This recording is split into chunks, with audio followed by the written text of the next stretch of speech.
Hello, hello, hello. Welcome back. Happy Sunday. My name is Catchinium, and this is my corner on Twitch. Welcome back. This is my little session on Sundays where I dive into a book. More recently, at least, I've been diving into books. But I originally started this, I don't remember what month it was, several months ago now. And the idea was to go live every Sunday for 2 hours, 1 o'clock to 3 o'clock or thereabouts, and be available. Be a place where people could come and chat, hang out, a place that people can rest and restore, and a place where people can openly talk about whatever it is that they're going through or challenged by or questioning. There's always going to be questions, I feel like. And I think the more open we are about things that we are universally questioning, the less awkward those questions become, if that makes any sense at all. But the main reason I did this is because the entire time that I've been streaming on Twitch, I was very closed off to talking about anything related to religion. Yo, Shido Kirito, first one in the chat. Welcome back, dude. Happy freaking Sunday. Hope you're having a freaking amazing one. Scouts Girl, hey, how are you? Hope you have had a nice weekend. Thank you, Scouts Girl. Welcome back. It's good to see you in the chat. Happy freaking Sunday. I was just talking about how the reason I originally started this, I kind of go into this intro every time I do this on Sundays, just for the replays, but I started doing this because I'd never been open about or even allowed people to talk about their religion or their spirituality. It's Tourney Sunday. See you soon. All right, Shido. Good luck on your tournament, man. And I wanted to create a platform for people to do that, and I thought this is one way that I can do that. And of course, more recently, it's turned into me reading, and I've really enjoyed that. But the platform is still there. The opportunity still exists. Anybody ever wants to talk about any questions or issues, I'm here to chat. We're going to dive right into chapter 5 here. Thou art the King of Glory. Speaking of Christianity, I'm looking at this has nothing to do with Christianity, but I'm looking at my green screen right now. I'm getting very distracted. And there's a bunch of like weird artifacting going on, because this is in the middle of the day, and whenever I switched the camera, I couldn't quite get the green screen balanced again, and you can actually see some on my face right there, some of my shirts leaking through. It is what it is. And of course the weird white bar there at the bottom that I can't really do anything about. That's where all the light is coming through from the window. Anyways, we're gonna jump right into Thou Art the King of Glory, chapter 5, in A Severe Mercy, a story of faith, tragedy, and triumph, by Sheldon Vanniken. We were now Christians. Davy perhaps had got used to it, but I, a Christian, I who had been wont to regard Christians with pitying dislike, must now confess myself to be one. I did so with shrinking and pride. Indeed, I felt a curious mixture of emotions, a sort of embarrassment among my more worldly and presumably non-Christian friends, some of whom would have accepted my becoming a Buddhist or an atheist with less amazement and a sort of pride, as though I had done something laudable and done God a favor. I was half inclined to conceal my faith, and yet it seemed to me that if I were to take a stand for Christ, my Lord, I must wear his colors. My nose has been running a lot recently with the change in the weather. My allergies are flaring up. There was perhaps a want of humility. Even my saying at the moment of conversion, I choose to believe, instead of I believe, although they may come to the same thing in the end, had something about it of a last-ditch stand. The banner of my independence dipped, lying in the dust, and myself kneeling, but somehow proudly still. I did homage to Christ as one pledges his sword and his fealty to a king. In reality, I suspect, it was not like that at all. I did not choose. I was chosen. The loving prayers of Davy and the rest, the prayers of C.S. Lewis, not just his books and letters, these did the work of the king. Oh no, allergies suck. Hope they don't get too bad. It usually doesn't. It's just usually runny nose, kind of congested throat, the annoyingness, and it's seasonal. Usually when things start to thaw out or the oak pollen starts to pollinate, disperse. It's usually more towards the end of the fall that it affects me, but also at the start of the season, depending, it can as well.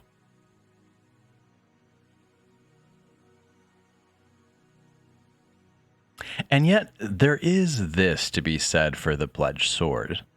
Even though it may be so only in one's own mind, if in some future year faith should weaken, one cannot in honor forswear the fealty tendered in I choose to believe. C.S. Lewis wrote, dropping the Mr. before my name, though I continued to call him Mr. Lewis until he told me to stop. My prayers are answered. This is a letter from C.S. Lewis. My prayers are answered. No, a glimpse is not a vision. But to a man on a mountain road by night, a glimpse of the next 3 feet of road may matter more than vision of the horizon. And there must perhaps always be just enough lack of demonstrative certainty to make free choice possible. For what would we do but accept if the faith were like the multiplication table?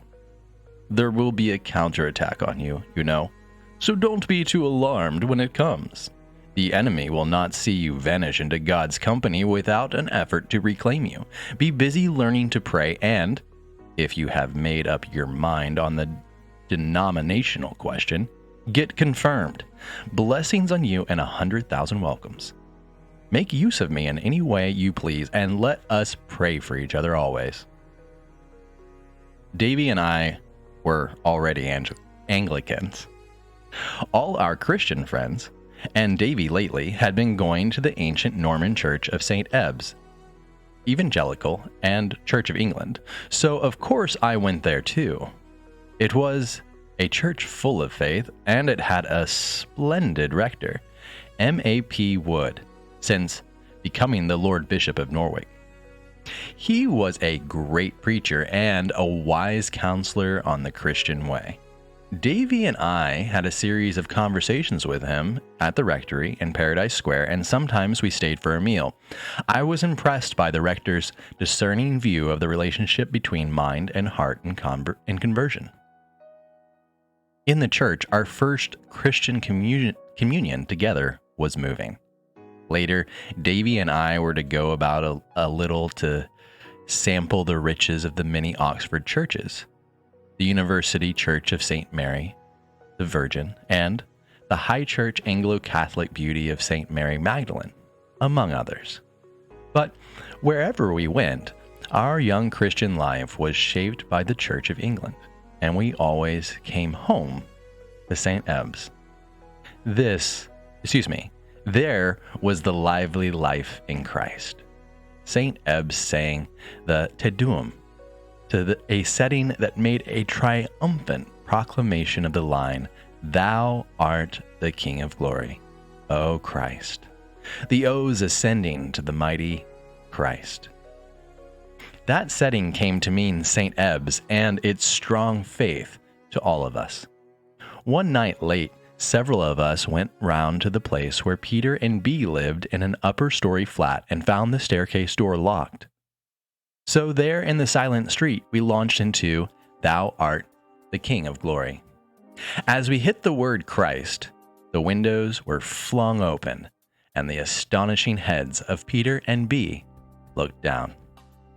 At first I had, as Davy had, an astonishing assurance, and certainty about my choice despite the doubts that had harried me so long.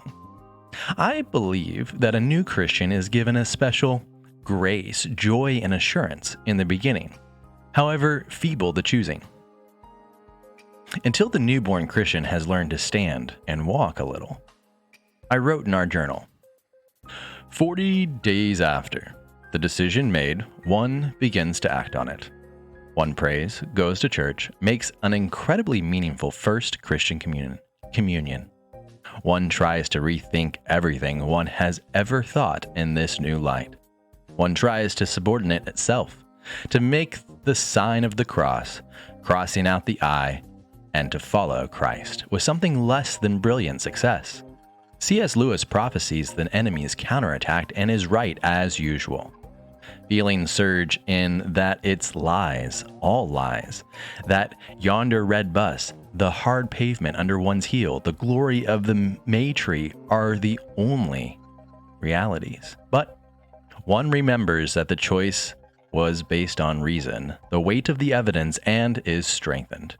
But that's not quite all.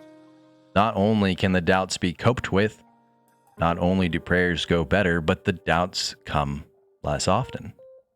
And when they do, are often met with a surge of inexplicable confidence that the choice was right. We are winning. Discussing every line with Davy, I completed my poem on the choice, the gap.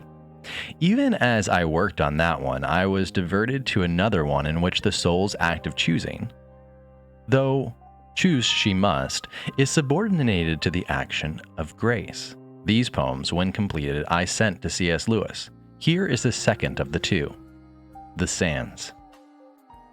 The soul for comfort holds herself to be invalid. The soul for comfort holds herself to be invalid. But like the blowing sands that sift in shuttered houses, Christ's demands intrude and sting, deny her to be free. She twists and turns, but finds it vain to flee. The living word is in the very air. She can't escape a wound that's everywhere. She can but stand or yield to ecstasy. Her Lord is seeking entrance. She must choose. A thickening callus can withstand the pain of this rough irritant, the sands that swirl against her thus defied. But if she lose herself, Christ enters in. The sharp-edged grain of sand embedded grows a shining pearl. C.S. Lewis replied, "Thank you for a letter I prize very much. The sonnets, though in a manner which will win few hearers at the moment, drat all fashions, are really very remarkable. The test is that I found myself at once forgetting all the personal biographical interests and reading them as poetry. The image of sand is real imagination. I thought this was the better of the two at first, but now I don't know. The second quatrain of the gap is tip-top argument. And then the ground sinking behind? Excellent." As a new Christian fascinated by Christianity, I might well at this point have considered switching my area of research in that direction. I didn't, because I had already considered it before I was a Christian. Subsequently, I was amazed that as a non-believer I could have contemplated not only a theological subject, but even the priesthood. Davy, by then a Christian, was curiously unenthusiastic, not about historical research in the area, after all. History was my field, but about the priesthood. A strange thing was that I, interested in Christianity, saw nothing wrong with the idea of being a priest of a faith I did not accept. A sort of working lie. Perhaps I felt a need for faith and thought I would find it so. Anyhow, I was interested, as a man might be interested in war and so become a soldier. Nothing so clearly illustrates the radical difference between the believing Christian and the non-Christian as the concept of what a priest should be. A man of faith or a man who can choose it for a career like law. A priest or bishop without belief is as false as, quite precisely, hell to the one and a nearly innocent careerist to the other. The element of need that may persuade the non-believer to go into the church might offer a clue to the not altogether dissimilar phenomenon of unbalanced people, even nuts, becoming psychologists. At all events, men's need for faith, as well as the view of the church as a career like any other, presumably explain the unbelieving priests and bishops. Sherds of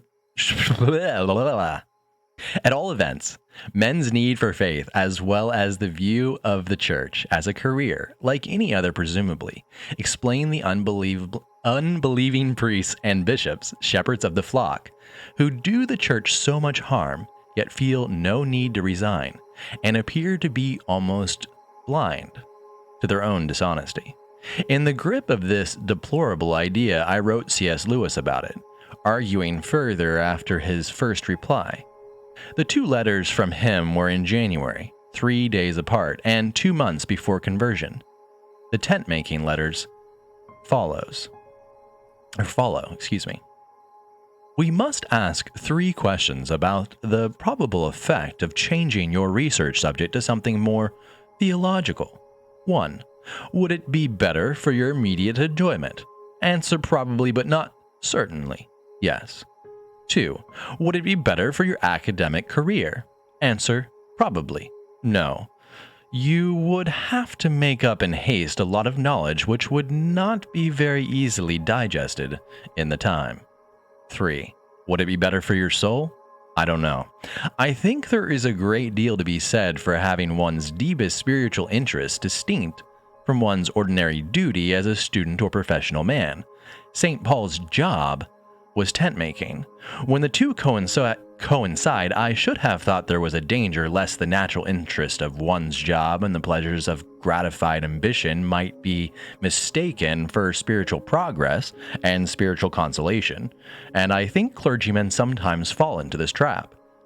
Contrariwise, there is the danger that what is boring and repellent in the job may alienate one from the spiritual life. And finally, someone has said, none are so unholy as those whose hands are cauterized with holy things.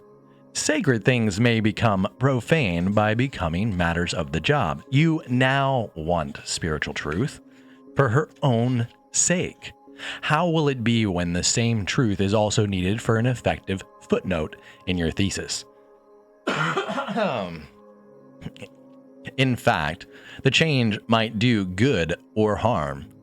I've always been glad myself that theology is not the thing I earn by my living by.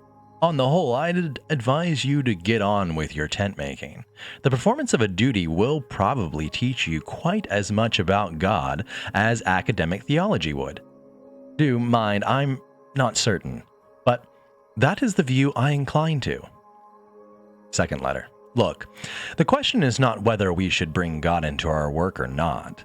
We certainly should and must. As MacDonald says, all that is not God is death.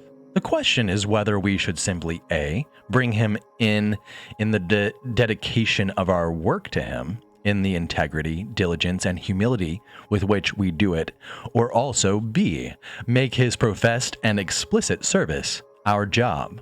Yo, Raccoon, is this pre-recorded? It is not pre-recorded. How you doing, buddy? Welcome back, dude. Would I stream a pre-recorded video? I don't think I'd ever do that. I thought about it. Something is off. What is off? I don't know. It's a different video, different camera. But nothing should be off. Camera quality is really different. Well, yeah, it's a different camera. That's what it is.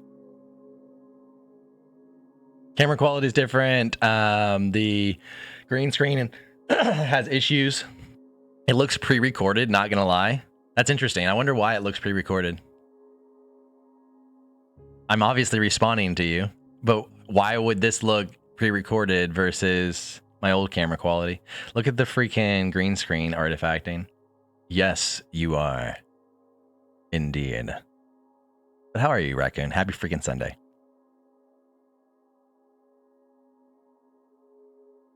The A vocation rests on all our men, whether they know it or not. The B vocation only on those who are especially called to it. Each vocation has its peculiar dangers and peculiar rewards.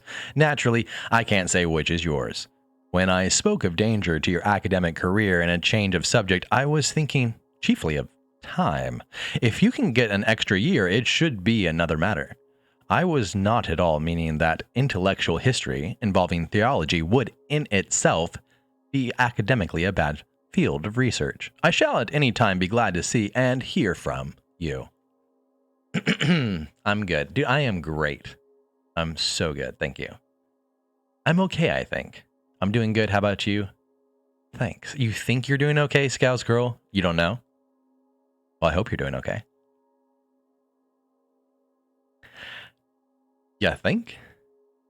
After these letters, so admirably sane and logical, I got on with my tent making, both then and after conversion. But of course, Davy and I continued to read theology. For instance, Austin Farrer on the side.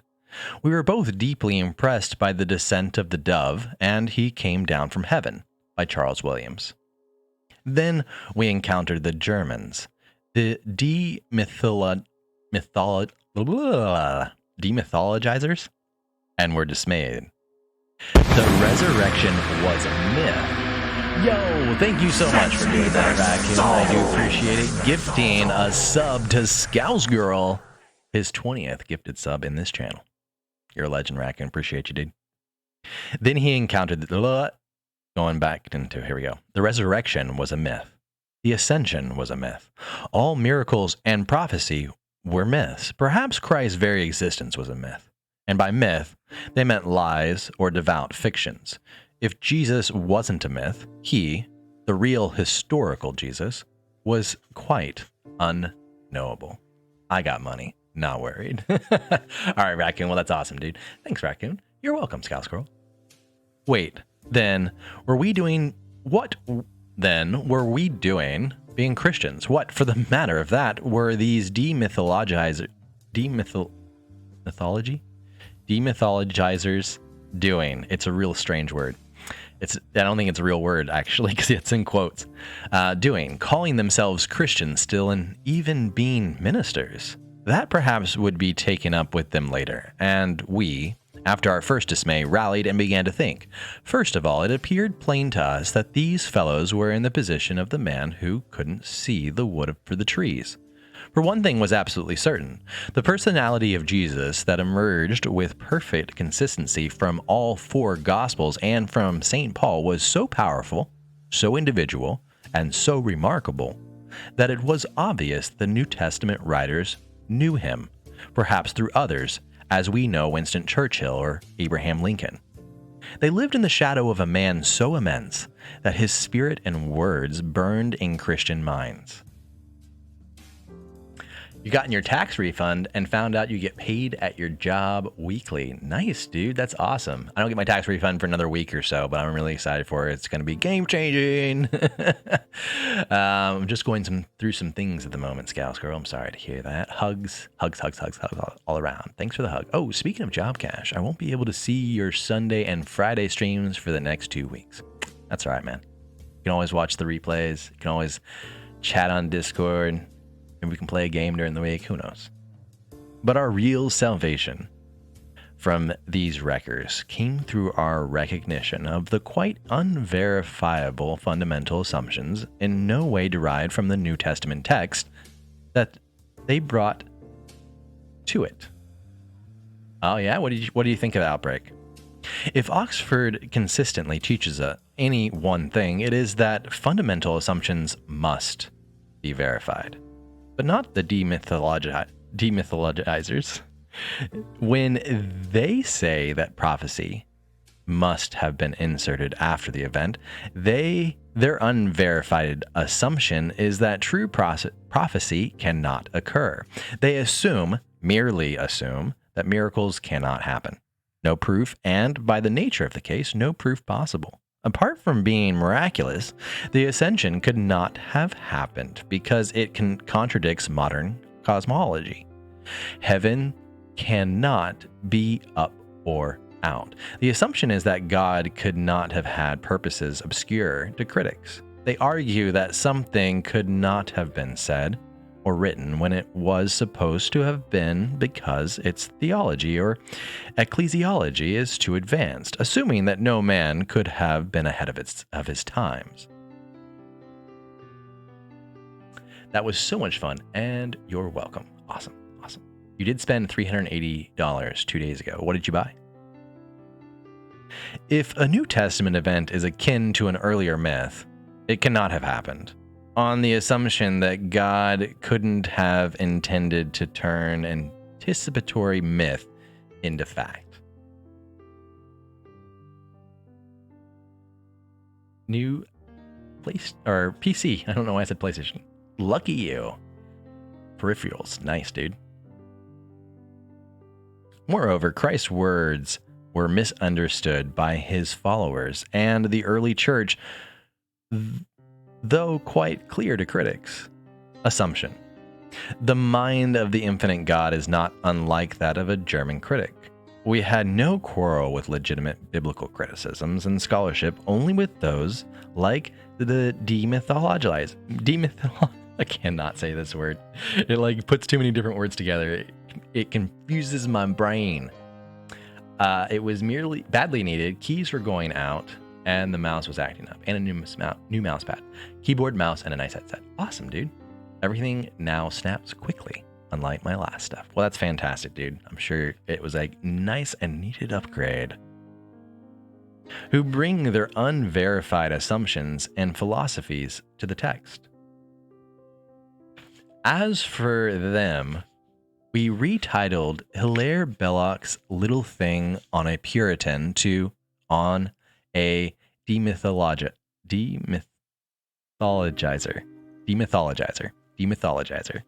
On a demythologizer.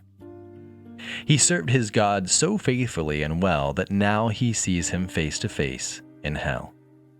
The emperors of demythologizing had no clothes on, and they themselves required demythologizing. I wrote another of my Oxford sonnets on the Veronica legend about the woman who wiped the sweating face of Jesus on his way to the crucifixion, and dedicated it both to Davy and to Swift Cash sounds so good in these THX spatial sound headset. Ooh, yeah. That's awesome. B. Campion. That's right. I could see either of them doing just that. The sword. Yes, Mark was posted to the 10th that year, the day we got the priests contrived to bring this god to death, and mobs that made me cling to Mark surged around us, all one mocking jeer.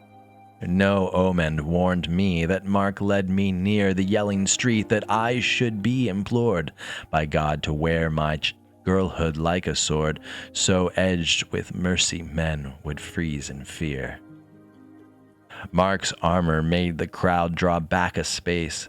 Just there beneath his cross the god limped by. I saw his eyes and rushed into the street. Through sudden stillness, and I wiped his face. My child, he said, and staggered on to die.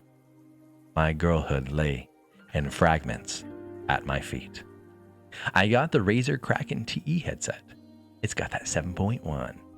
Nice. ASMR has gotten better too. There you go, dude. It was only a short time after I announced my choosing to believe that C.S. Lewis It was only a short time after I announced my choosing to believe to C.S. Lewis and got his 100,000 welcomes that I got a card from him inviting me to dine with him at Magdalen College. I had never so much as seen a photograph of him, and in reading his books and letters, I had vaguely pictured him as slender, perhaps somewhat emaciated, and slightly stooped, with a lean, nearsighted face. When I turned up at his rooms was John Bull himself, portly, jolly, a wonderful grin, a big voice, a quizzical gaze, and no nonsense. He was as simple and unaffected as a man could be, yet never was there a man who could so swiftly cut through anything that even approached fuzzy thinking. Yo, you are so loved. Don't mind me popping in here for a nice listening time. MK, thanks for dropping in. Appreciate you being here. You are loved so much more. I don't know about that, but I appreciate you. Happy freaking Sunday. Hey, MK. How are you? Hope you had a nice weekend. Oh, yeah. Let's see here. Yeah, I lost my spot. Oh, that's right. Withal, the most friendly, the most genial of companions. Knowing that I would be burning with my newfound Christianity, he suggested that it would be best not to talk of Christian manners in hall or common room. That was my first intimation that some of the other fellows at Magdalen, as well as other dons in the university, were not altogether cheerful about his Christian vocation. They would no doubt have tolerated his being quietly a Christian, but his acting like a Christian, writing widely read books about Christianity, was another thing. Much later, when Lewis was nominated for the professorship of poetry, Thad, who was walking along the high street behind two dons, heard one of them remark, "Shall we go and cast our votes against C.S. Lewis?" Not, that is, for the other chap. At all events, I refrained that night from talk of Christianity, at least until we returned to his rooms, and I therefore saw and heard, both at table and at the semicircle by the fire in the common room, as the port went around, the Lewis who, in brilliance, in wit, and in concisiveness, could hold his own with any man that ever lived. I'm good, thanks for asking. My weekend was messy. Scoutscore, how are you? How was your weekend? Did you do anything fun? In a good way, I hope. Yes, in a good way. How was your weekend messy in a good way? Were you painting? That's the first thing that comes to mind. The evening began my friendship with Lewis. It was a very deep friendship on my part. No man ever did so much to shape my mind, quite aside from Christianity, which of course shaped my whole life. I have never loved a man more, and I must believe, from things he said and wrote to me, that he felt both friendship and affection for me. Later, we became very fond. He became very fond of Davy, or Jean, as he called her too. After his death, his brother Warren remarked to a friend, "Oh, Jack adored Van and Jean." I dined with Lewis, or Jack, not that I called him that for years, a number of times at Magdalen, and there were happy hours of genial conversation in his rooms in college, rather bare rooms with a splendid view. Sometimes I walked with him around Addison's Walk. The first time he proposed it, I prepared to modify my stride to suit an older man, and he nearly walked me off my legs. He was the legions on the march. I was not wholly sorry when we came round again to the entrance, and Lewis said, "Round again, eh?" And away we went. I also on occasion saw and heard him about the university, both lectures at the schools and at the Socratic Club, where Lewis was in his element. But our most usual meeting place was the Eastgate Hotel for lunch, where Lewis would immediately boom out, "Any pies today?" A hearty helping of steak and kidney pie and a pint of bitter was standard fare. My weekend has been spent worrying, but I'm sure I will be okay. I'm glad your weekend was good. What are you worrying about, Scouts Girl? That doesn't sound fun. Messy because I was busy with chores and some fun things in between. Oh, that's good. What are you worried about? Of course, you don't have to tell me if it's too sensitive or private. Exactly. Itchy nose. All right. Once he forgot a lunch at the Eastgate that he had suggested, and next day he sent round to Jesus the following card. Jesus, I'm guessing, because I don't think he's actually talking about that. I'm waiting for more test results because my last blood test came back as abnormal. So I have had to have more tests done. Medical uncertainties are never fun. Uncertainties are never fun. Waiting is never fun. Porcus sum, but I'm believing for the best for you. Porcus sum. I am a pig. Porcissimus. The piggest of pigs. I looked at my diary at about 3 o'clock on Saturday afternoon and found to my horror that I have failed a tryst with you at 12. Please forgive my a nitwit. Will you prove your charity by meeting me at the Eastgate 12 o'clock next Saturday? Even I seldom make exactly the same hallard twice. I really am very sorry. I had been much looking forward to it. CSL. Oh, poopies, that sounds worrying. Hope everything will be fine. Indeed. We talked, Lewis and I, about everything under the sun and beyond the sun, too. There were several good discussions of science fiction, which we had both read a lot of, and of course we talked of Christianity and of Christian morality. I remember one afternoon in his rooms I asked him whether I should have said a certain harsh thing to someone who quite deserved it, and Lewis went instantly to the heart of the matter with the question, "What was your motive?" In the course of a discussion about the efficacy of prayer, he made the point that it was altogether healthier to find yourself being used as the answer to someone else's prayer.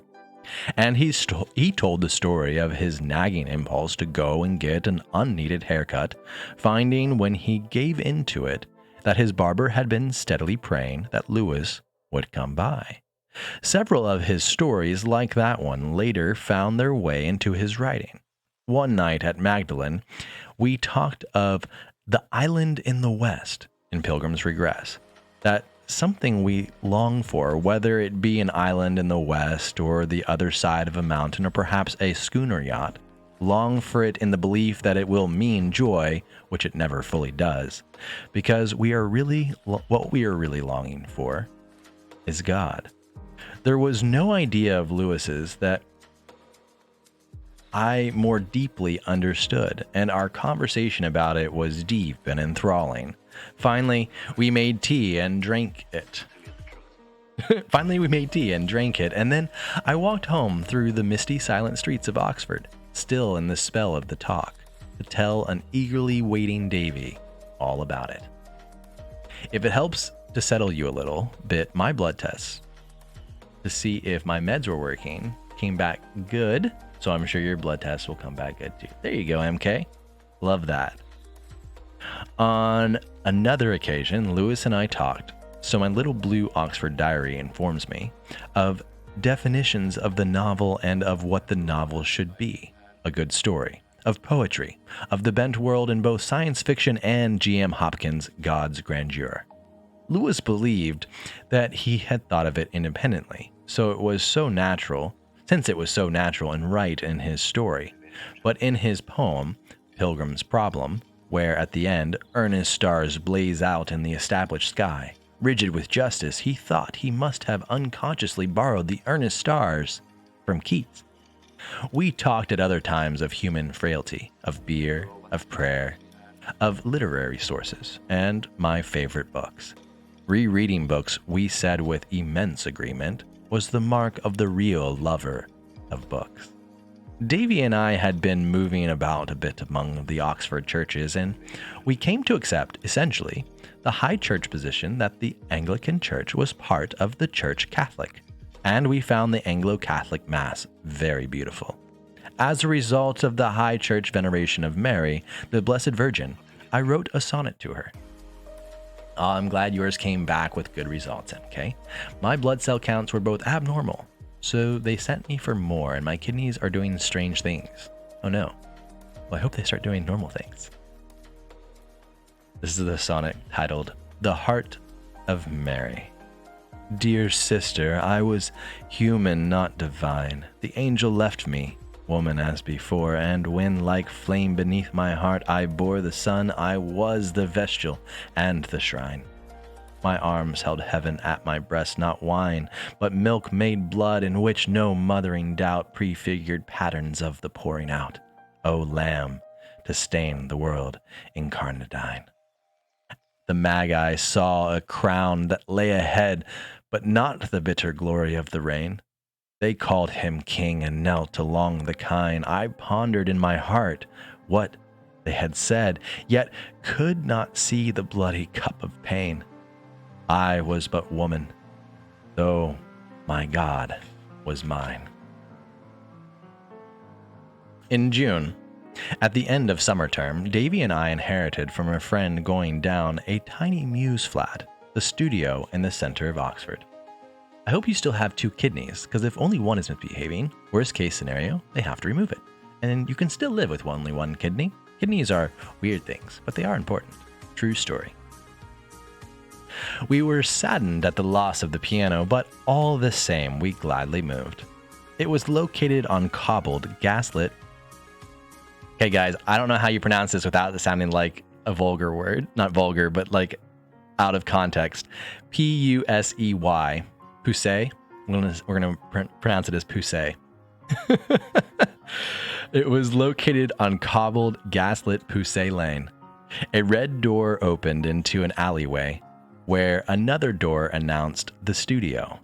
There was a closet-sized kitchen on the ground floor, a staircase so narrow that 2 skeletons could not have passed on it, and one long upstairs room. That was all. The bathroom was across the garden in the main house. Our one long room had 2 windows overlooking the garden, and a large skylight was set in the gently sagging roof.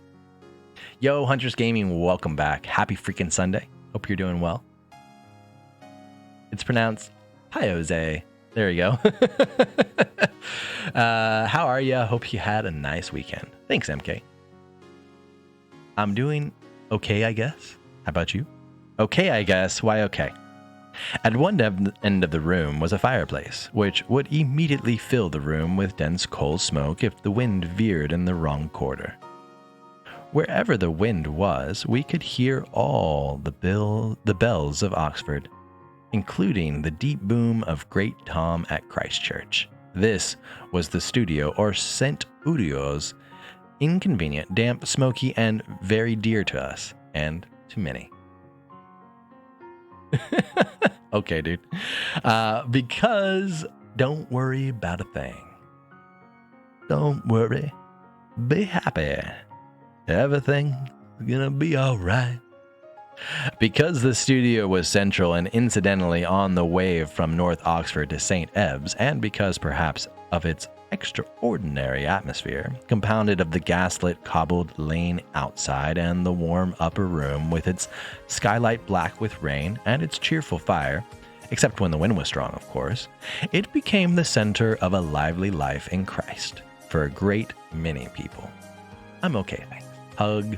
Just got told I have another health issue to add to the list, but hopefully I can reverse it. I certainly hope you can reverse it as well. That's concerning. I'm sure that's not the news you were hoping to hear. We soon accepted that if we hope to get any work done, we must do it in the Bodleian Library. And even then, we often came home to find that friends had arrived and were already deep into some absorbing discussion. The diary indicates that in 1 week, taken at random, 24 people came, 6 of them twice. So there were 30 times that the brass knocker sounded and one of us leaped down the narrow stairway. For nearly 2 years, except when we went up to London to see plays or went visiting or traveling, there was hardly a day or night that people did not come, both Christians and non-Christians, those who said they weren't. And there were literally hundreds of absorbing conversations. Oxford. Wait, what have I missed for so many days? I don't know what you've missed, Raccoon. Scouse Girl, oh, I hope you can reverse it. Thanks. Of course. Huntress, would it help to tell what's irreversible about it? Do you need a hug? All hugs all around. As a result of our embracing the faith, the circle of our Christian friends, of course, enlarged, nearly all being university people. We continued to see a great deal of the original five, Lou and Marianne, Peter and Bea, and Thad, and I have mentioned the bushy-headed Welshman, Geraint Gruffydd, who could read poetry in his vibrant voice so magnificently that it would send chills down the back of a statue. I'm okay, MK. I appreciate it, though. He was himself a poet, though we only saw his poems in his own translations from the Welsh. Once at his house in Wales, at the result of an argument about the relative merits of Burgundy and Claret, we scoured the wine merchants for vintages and had a grand series of wine tasting sessions, rather in the Brideshead manner. Claret was rather ahead until, back in Oxford, I opened a treasured bottle of the velvety Chambertin of a great year in Burgundy. Yo! Thank you so much for that gifted sub to Raccoon. I love it. Raccoon gifted a sub to Scousker earlier, and then Huntress comes in and gives a sub to Raccoon and MK. Look at that. Love the generosity. Thank you so much, Huntress. Appreciate you. I'm happy to help if you ever need to talk. Hit me up. So very thoughtful and kind. Another poet, an extraordinary poet, and a deep Christian friend through the years was Julian, Dom Julian of St. Benet's Hall. Although born in England, he had partly grown up in Maryland, and his Benedictine priory in New England had sent him first to Rome and then to Oxford, where, in due course, we attended his priesting. You're welcome. Thank you so much. Hugs, hugs, hugs, hugs, hugs, hugs. Aw, you guys are so amazing. Love y'all. Appreciate it. Also reading theology for the priesthood were David Griffiths of Kent and Worcester College and Tom Harper of Toronto and Oriel College. Only for them, it was the Anglican priesthood. But it was with David that we shared the exciting discovery of the Catholic faith within the Church of England. And many a night we talked long about it. Tall, blue-eyed Tom, despite the tradition of Newman and the Oxford movement in his college, was more evangelical. But that was the studio. Catholics and evangelicals and atheists and all shades of betwixt and betweens, all talking happily and spiritedly on equal terms. Sometimes when Tom stayed late, I would walk back to Oriel with him to make a back for him so that he could reach up and remove a bar from one of the barred windows that all colleges have and climb in. Once he dropped the bar with a clang that echoed across the silent night, and seconds later a proctorial party turned into the lane. We, Tom still holding the bar, ran rapidly away among the shadows, later returning for another go. Davy, in heavenly compensation for the lost piano, was sometimes asked to play the organ at St. Ebb's. In the choir, looking very much like a small, dark angel, was a young girl named Jane, whom Davy brought back to the studio. And so are you. Hug, hug, hug, hug, hug. Sorry, currently working on a 5M mod, so I am off and on the stream. Raccoon, you don't need to apologize, dude. It's all good. After that, Jane and sometimes her friend Mia, both studying for university entrance, came often. Jane was very silent, but she, too, was a lover of poetry and a poet.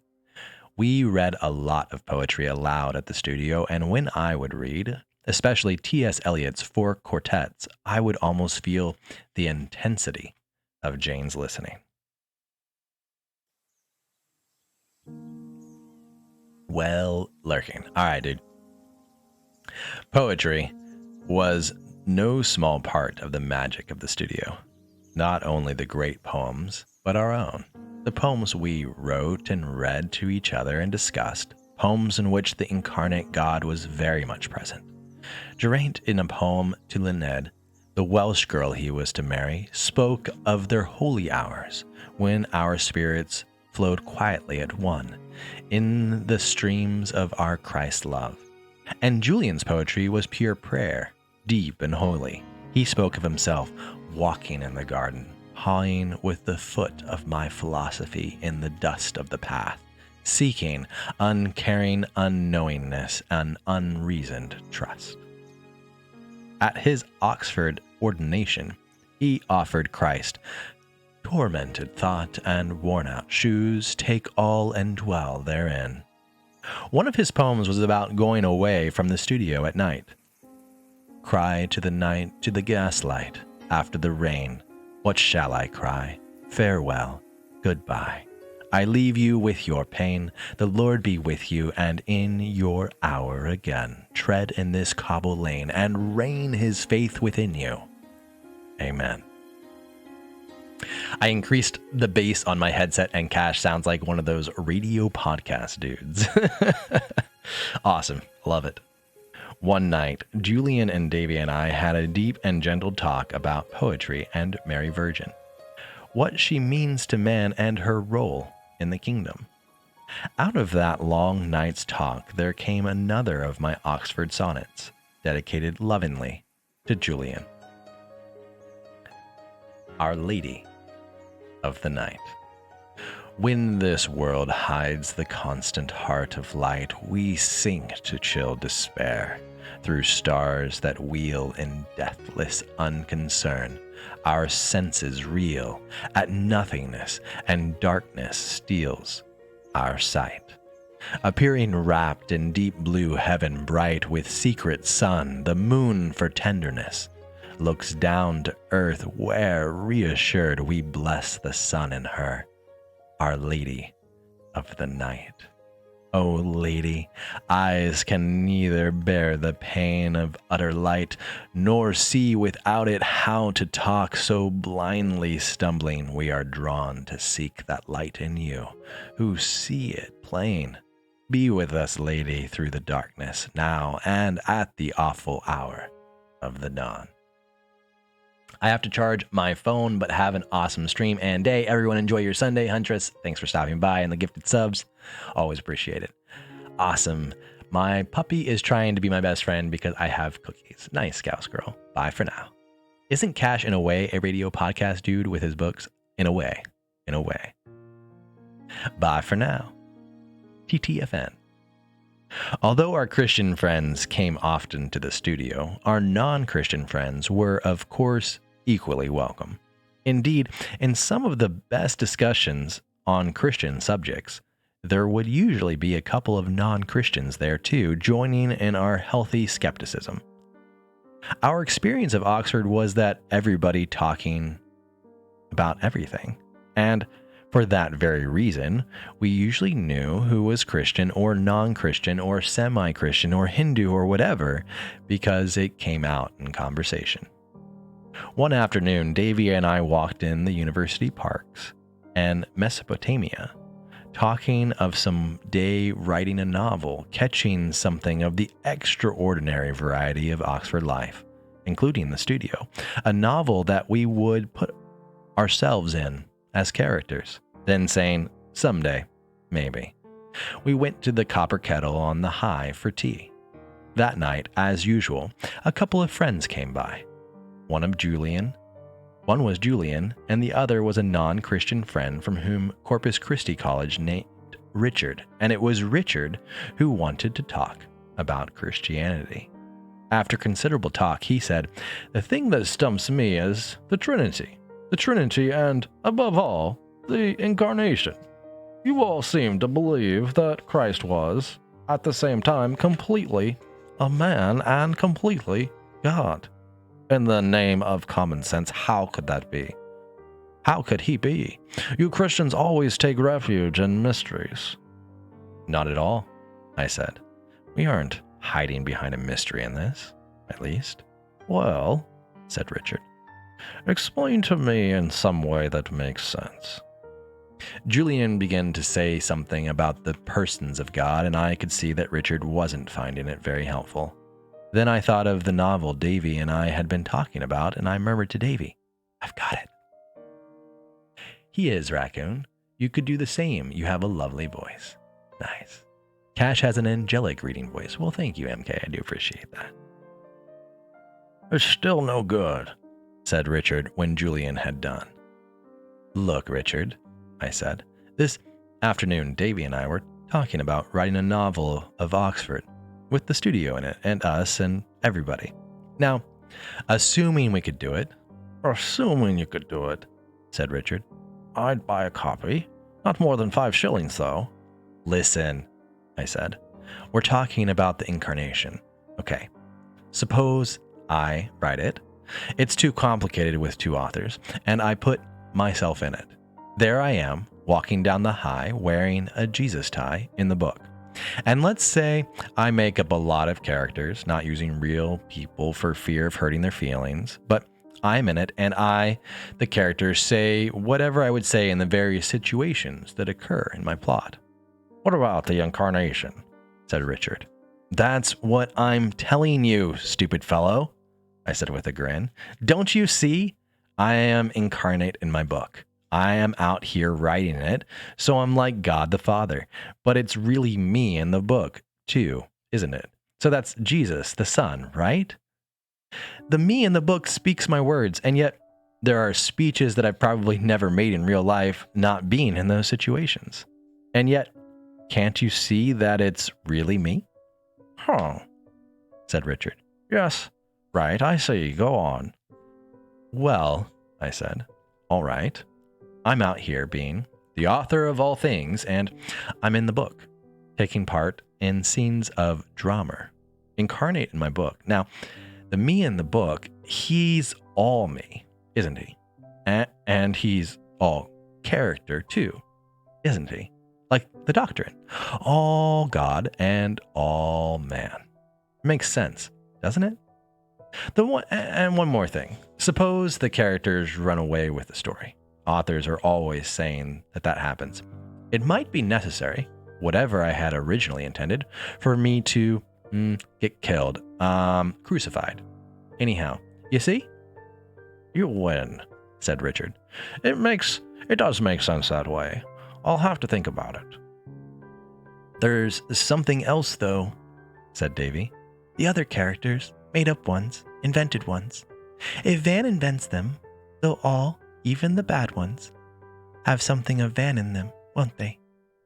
So, you see? We all have something of God in us, God's Spirit, but only the one, Jesus, is God incarnate. But God's Spirit in us, well, that makes the Trinity, doesn't it? God the Father, God the Son, and God the Holy Spirit. Actually, I've never seen it so clearly myself. More tea? I think you both have beautiful voices, Cashinium and Raccoon. Got it, crank the bass to max. I get a lot of compliments on my voice. Nice. I'm gorgeous. Am I Chinese? Do I look Chinese? How are you doing? Welcome. Happy Sunday. I don't believe I have any Chinese heritage in my bloodline. Pretty sure I don't. But happy freaking Sunday. Welcome. We're reading A Severe Mercy by Sheldon Vanniken. At intervals during the Oxford years in the Vax, we went off on visits to friends or on longer exploring journeys. There were many 1-day or 2-day trips to London.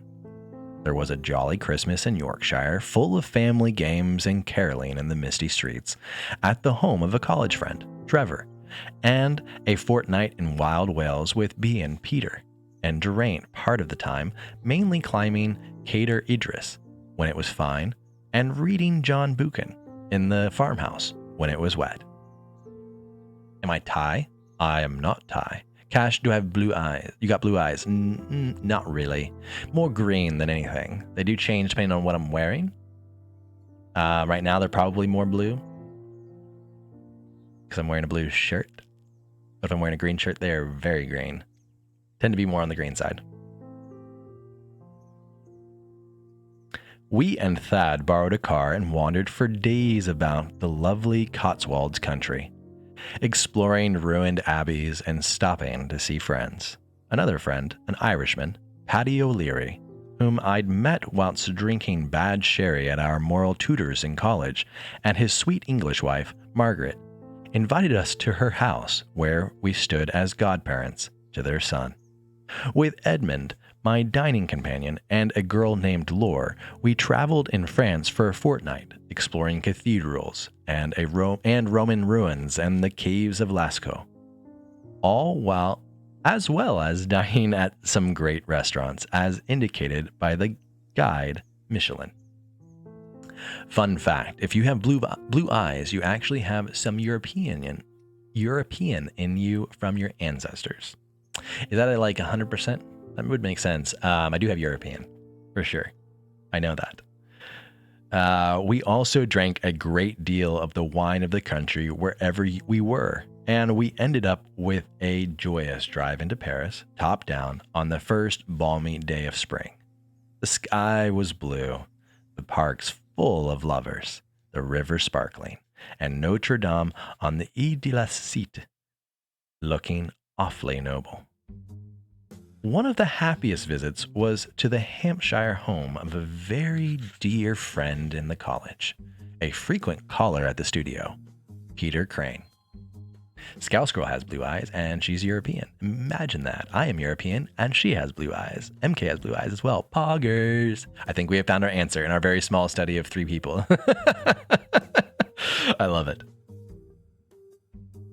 His huge and rambling house, Fritham, was in the New Forest, and we were to remember the house itself and the kitchen garden full of lavender and warmly hospitable Major and Mrs. Crane, and the pleasant drawing room and the mysterious window on an upper story that opened into no room, unless it were a small walled-up one. One soft, dark night without a star, Davy and Peter and I walked a long way on the small roads running through the ancient forest. After a while, we saw firelight ahead and heard a girl's voice singing. We crept closer. Then we saw, in a firelit glade up the great trees all around, a number of gypsy caravans drawn up. The men were sprawled about in the grass, and the girl, dark and lovely in the firelight, was stirring a pot on the fire and singing, almost as though she sang to herself, some lonesome-sounding song in Romany. Although there were these journeys full of vivid memories, and although there were also, of course, hundreds of hours in the depths of the great Bodleian Library, the center of our Oxford experience, one which Davy and I wholly shared, was the studio. Even at some cost to our time alone together, we had decided from the first to reach out to or draw in all we could of the extraordinary richness of the great university around us. In a way, all of us at Oxford knew as an undercurrent in our minds that it wouldn't last forever. Lou and Mary Ann expressed it one night by saying, "This, is a time of taking in friendship, conversation, gaiety, wisdom, knowledge, beauty, holiness, and latter. Well, there'll be time for giving out." Later, when we were scattered about the world, now we must store up the strength, the riches, all that Oxford had given us to sustain us after. She stood there, Oxford, like a mother to us, with all her hands heaped with riches. We could take what we would. We, Davy and I, would, for one thing, take all who came to the studio. Whoever came, whatever the hour, was always welcome. No account of our Oxford Christian life could be complete without some reference to the pervasive influence of C.S. Lewis upon our whole group of friends. In addition to our constantly hauling down some Lewis book to read a passage, dozens of things from the canon were woven into our conversations and jokes. "By Jove, I'm being humble," one of us would say with slight self-mockery. We referred constantly to red buses, meaning the red bus that Screwtape used, along with thoughts of lunch to divert the chap in the British Museum from dangerous thoughts of God. We meant by red buses the screen that the real world interposes between us and true reality. We jokingly spoke of our Father below, usually accompanying the words with an upward glance and a murmured, "Pardon, sire." There were many references to the people in Lewis's great divorce, particularly the unctuous bishop who refused to believe. Often one of us would say, "Oh, I forgive you as a Christian, of course, but there are some things one can never forget." Sometimes we said it in self-mockery. Sometimes we said it seriously and questioningly if we thought one of us might not be wholly forgiving. And sometimes we said it with an utter joyous forgiveness as a kind of luminous, heavenly irony. All of our friends and acquaintances, Christian or otherwise, came by, sometimes bringing others, sometimes only for a few minutes, sometimes for hours. There were conversations upon almost every imaginable subject, yet sooner or later it seemed the talk would drift round to ultimate things and Christianity. Never was there such talk as there was at St. Udio's, as we sometimes called it, talk gay and serious by turns, or both at once. No one who was a part of that scene has ever quite forgotten it, and as a background accepted, hardly noticed, yet a part of the texture of the hours, there were the bells of Oxford, ringing across the night. Hardly less part of it was the rain on the skylight, and as in Julian's poem, the goodbyes, going down the narrow staircase and out into Pusey Lane to speed the departing friend with "Goodbye, good night, go under the mercy." The phrase comes from Charles Williams, and we all used it, indeed still use it, some of us after the years. There would be a halo round the gas lamp in the lane, and the slight English rain like a mist, and the cobblestones of the lane would be glistening. "Good night, go under the mercy," and the friend would say perhaps, "Sleep under the protection, good night." And then the sound of heels marching away in the Oxford night, and perhaps bells marking the midnight. We went to see other people too, of course. Parties in college rooms with mulled wine by the fire, or flats in North Oxford. But the studio was central, more or less on the way to anywhere, so the knocker sounded day and night. People were always welcome, except once. We had got up late and were consequently grumpy. The place was a ruin of dirty cups and glasses and books spread out on the floor. Gray light fell upon the room from the skylight. The fire, of course, was cold and dead. Finally, I got it together enough to go down and get some coal and make a fire. I had just got going well when simultaneously two things happened.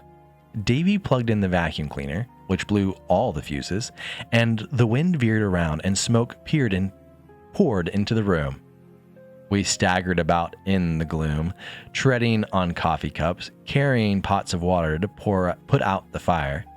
At that moment came a cherry tattoo on the door knocker. Davy and I looked at each other in the smoke with mad red eyes, and in unspoken agreement, did not move. The knocker came again.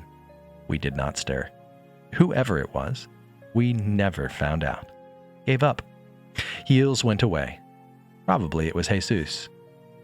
Later in the day, we went out and had lunch at the Trout, and then crossed over the river, and after pausing to contemplate the ancient walls of Godstow Nunnery, now used by a farmer to keep hay in, walked far on to the west.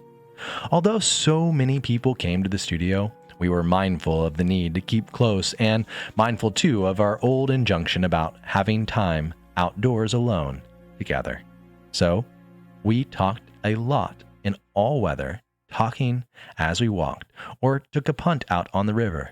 In spring and summer, we would take a book of poetry, or The Wind in the Willows, and go out to some pleasant grassy nook along the Cherwell to read and talk. Although we were Christians now, we were Christians together, perfectly agreed about what we were doing. All the principles of the shining barrier, now that we had got by that brief time when she was a Christian and I was not, seemed to us to be operating as of old. In the studio, however, many people were about. We were constantly aware of each other and in wordless communication, quick to sense anything that might bother one of us and do something about it. One night to the studio for dinner came C.S. Lewis. It was in summer term or the long vacation, so there was no fear of the fire smoking. It almost never did at night, anyhow. Lewis arrived and wedged himself up that narrow stair like a good one, and his great genial voice practically made the walls bulge. After sherry, we had mutton and new potatoes. It was a grand evening. We talked gaily about the word origins and about differences of usage between Great Britain and the United States, such as the use still in American of gotten, now archaic, in England. Davy talked of the old words and the faintly Cockney accents of the Chesapeake Islanders when we were cruising there in Grey Goose. Lewis seemed interested in our sailing adventures, so we talked a little about boats. He stayed quite late, and eventually the conversation turned to a more serious vein as we talked about prayer. At one point, Davy asked him about prayers to enlist the help of the Blessed Virgin. Lewis would never commit himself on anything having to do with differences between high church and low. He did say, though, that if one's time for prayer was limited, the time one took for asking Mary's help was time one might be using for going directly to the Most High. We talked too of praying that someone might become a Christian, whether such prayer is useful since 1. God must presumably want it to happen anyway, and 2. The person prayed for presumably has the free will to reject. All the same, Lewis was firm that we should and must pray for it. Pray for it as he might have added, he and Davy had prayed for me to become a Christian. When he finally took his leave, we both went down with him to the lane, and then we both walked part of the way back to Magdalen with him, parting near the Martyrs' Memorial.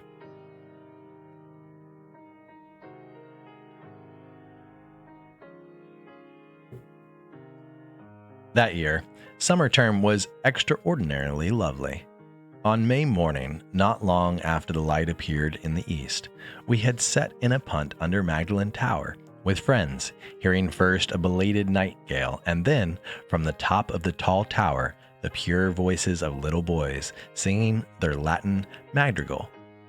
When they had done, the tower bells rang out to welcome the Maytime in, and we, with the great bells still ringing astern, went off down the river to eat the breakfast we had brought. And one Sunday, with the May trees all in bloom, we and Peter and Bee walked across the meadow to the tiny village of Binsey and on down the lane of beeches to go to matins at St. Margaret's, as we had long planned to do. Hey, Cashinium, I got myself a new skin in Fortnite. Hey, congrats, Scouse Girl. What skin did you get? But we had got the time wrong. Nobody showed up. Ain't that funny? You're talking about C.S. Lewis. Yesterday, my daily quote was from C.S. Lewis. There's a lot of C.S. Lewis in this. The author, Sheldon Vanniken, writes back and forth between C.S. Lewis, and C.S. Lewis became very integral in his part in his study at Oxford, in his conversion to Christianity and his decision to become a Christian. C.S. Lewis urged him in that direction. And so there's letters between him and C.S. Lewis in this book. It's pretty interesting. But we had got the time wrong. Nobody showed up. We decided, therefore, to have our own little 2-penny halfpenny matins. Davy played the little organ. Peter read the first lesson, and I read the second. Then we all knelt and said the general confession, though of course no absolution except we trusted from on high. We sang at least one hymn, and B gave us a sermon of exceptional merit, lasting about 1 minute, on the theme of loving one another. But what I remember most vividly is our singing the Te Deum Laudamus. Our voices filled the little church when we swept into Thou art the King of Glory. After it was over, and we emerged into the bright country morning, we all felt as church and holy as we would have done if the vicar had come. Looking back to that first Advent when Davy had become a Christian, and I one holy night almost had, I wrote the last of my Oxford sonnets, with Davy's help, as always. You are never too old to set another goal or to dream a new dream, by C.S. Lewis. Nice. The one with the three-headed dog? Sika? I didn't know there was one with a three-headed dog. That sounds cool. I have not looked at the recent skin updates. Advent. This is the last sonnet that he wrote while at Oxford with the help of his fiancée, wife? I think it was his wife at that point, Davy. 2,000 years ago, years go by, while on the cross our Lord is suffering still. There is no end of pain. The spear pierces, nails rend, and we below with Mary weep our loss. The chilling edge of night crawls round the earth.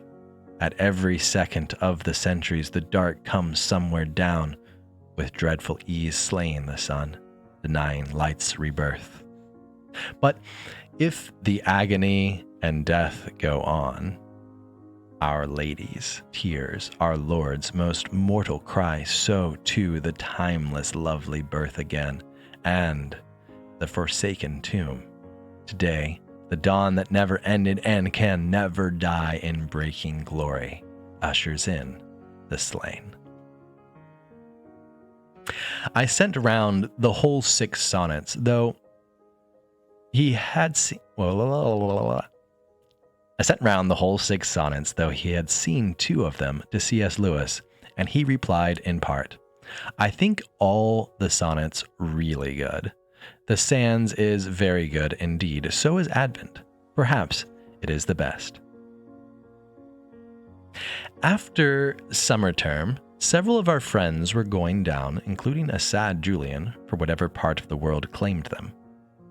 For us, the long vacation and the early autumn was a time of immense work, academically, although we had time for such friends as still remained or who, like Jane, came for a gay visit and a poem or 2. In the autumn, the end of our own Oxford day was drawing near. We should be going down in the dead of winter.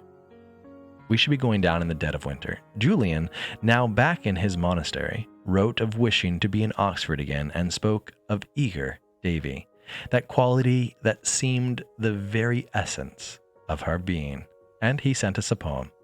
Evening. Sometimes I light my pipe and the fall evenings are long and getting cool. Gone the summer song, somehow my mind returns, my mind and heart long to return to the studio fireside, to Van and Jean. We will talk of prayer and the gaslight, and perhaps the evening rain will rise in mist from the lane, as our wills to God to mortal eyes unseen. We went often that autumn to our local pub, the Lamb and Flag. There, amidst the dart throwers, we would sit in the corner and drink brown ale and talk. There was a sort of realization in us that it was we two again.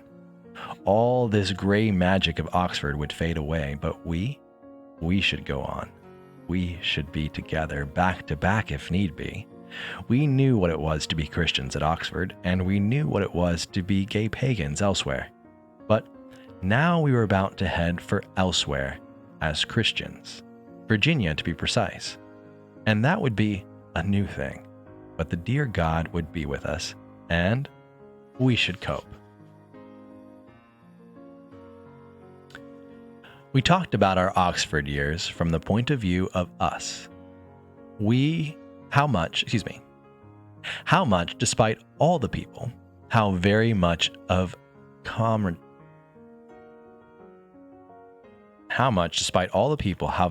comradeship and love there had been. We thought of all the gay moments together, walking in the parks, going somewhere on the train, lying in the grass along the Cherwell, wandering out to the perch or the trout. But we both felt and said to one another that the whole experience of both Oxford and Christ was not less than overwhelming. We both felt that we needed a long time alone on some isle, desert but for us, to talk and talk in order to harmonize Oxford and Christ, Grey Goose and Shining Barrier, the pagan philosophy and the Christian truth in our own summa. We planned then that in a year or two, somehow, we would take off a year or half year and find some country place where we could hole up and do just that. We thought with longing of vanished Glenmorrel, the place we would find, though, perhaps in England, perhaps Virginia, we named Ladywood. At Ladywood, we would talk, find ourselves and each other, and set our course for the future. We still thought in terms of Grey Goose, but we were not certain, not with Christianity. I am always confused when religious people say the Bible says we shouldn't be gay. If you shouldn't be gay and God created everything, then why is being gay a thing? Big brain, smart me. Well, that is a discussion for another time because there isn't actual scripture that says that. And I would love to get into that discussion. Probably not when I'm streaming, but that's mainly been misconstrued. Now, I'm not going to go into the theology of it, but it's mainly been misconstrued and propagated. Now, this book was written a long time ago, and when he's talking about being gay, he's not talking about it as a homosexuality thing. He's talking about happiness, gaiety. So that's important to make that distinction.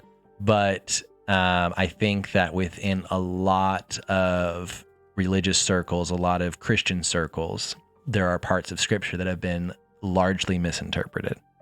But I don't want to get into it more than that. I think that people need to make their own decisions to explore the scripture themselves and come to their own conclusions instead of being indoctrinated, if you will.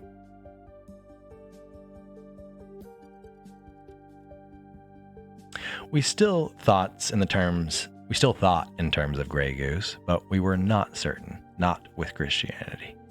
At all events, we needed to recoup our fortunes a bit. In us, in all these talks, there at the Lamb and Flag was the sense that the time was ending, the Oxford time, and was ending, we felt, at the right moment. Because we had not, during these Oxford years, talked much of the future. The present being such a glorious whirlwind, we felt almost as though we were finding each other again. And we had a curious sense, there at the pub, of being poised in a timeless way between two worlds. I know, but it just popped into my head again, like pop.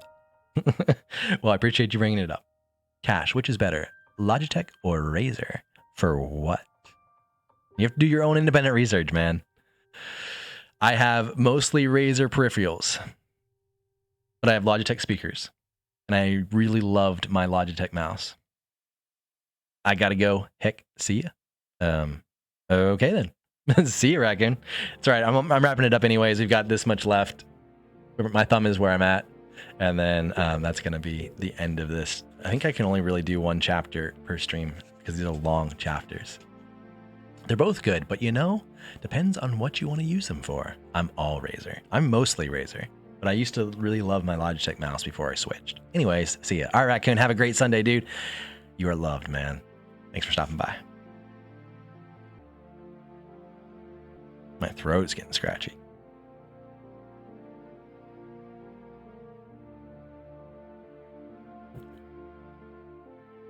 Suddenly, it was our last full day in Oxford. Tomorrow morning, Edmund Dews would give us breakfast. He was already exercising his mind to select the perfect light wine for a farewell breakfast. And then he would take us to the train up to London. There we would just have time to lunch at my club in Pall Mall, the Oxford and Cambridge, and then the train called the Red Rose to Liverpool. And by our nightfall, our ship would be standing out into the wide and wintry North Atlantic. Now it was the last day in Oxford, a sunny winter day.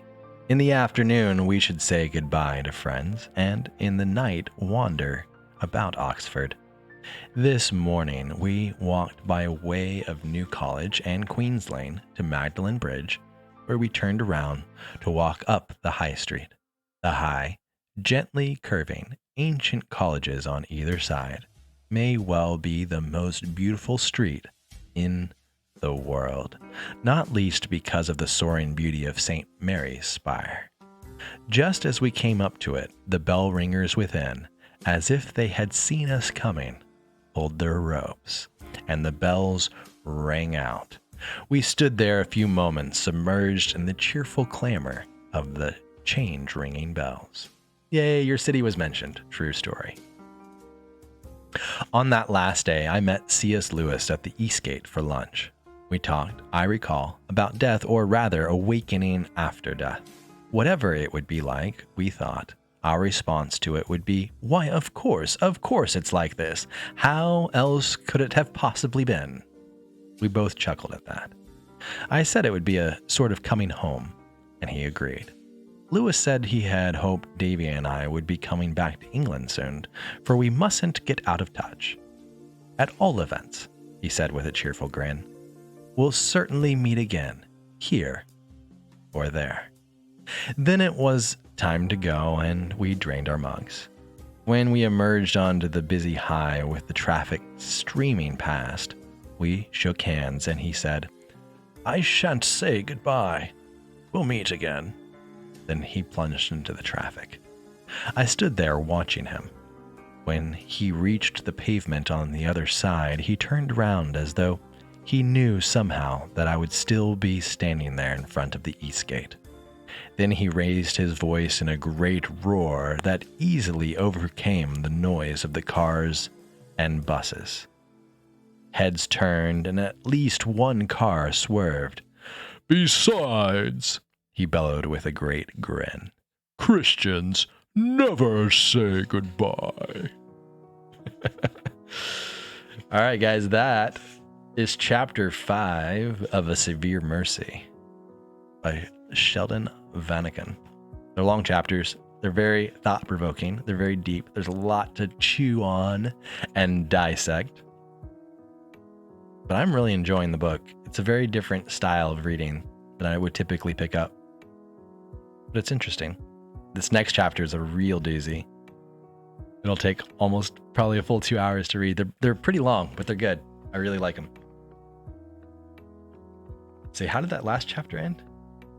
There's little drawings at the end of each chapter I hadn't been paying attention to before. This one ends with like a little castle, if you will. Castle tower. And then next chapter ends with a little car. So, anywho, guys, on the Discord, there is a couple resources that I highly recommend you checking out. I've kind of been slacking on talking about them, but they're super valuable. One of which is your personal Bill of Rights. I firmly and highly encourage you to, I don't know why that came from, but anyways, firmly believe and highly encourage you to check it out. Firmly believe they're beneficial. I'm trying to combine too many things. Anyways, the personal Bill of Rights, something that everybody can benefit from. Love you, Cash. Was an amazing stream. Well, MK, thanks for stopping by. Appreciate you being here. Love you too as well. Hug, hug, hug, hug, hug, hug, hug, hug, hug, hug. But yeah, the personal Bill of Rights, highly recommend you print that off and check it out and reassure yourself on a weekly, daily, however often you need basis of things that you can stand up for yourself on. And then there's also the clarity chart that's what I've really slacked off on. I was trying to encourage everybody to go through it for 12 weeks, and I don't even know what week we're on at this point. But it is a exercise that helps you kind of stay focused and live your life with intention and purpose. And I think it's really beneficial and highly recommend that you check it out. It's not something that I created. It's from the author and motivational speaker and performance coach Brendan Burchard that I highly recommend and admire. He's got a great podcast as well.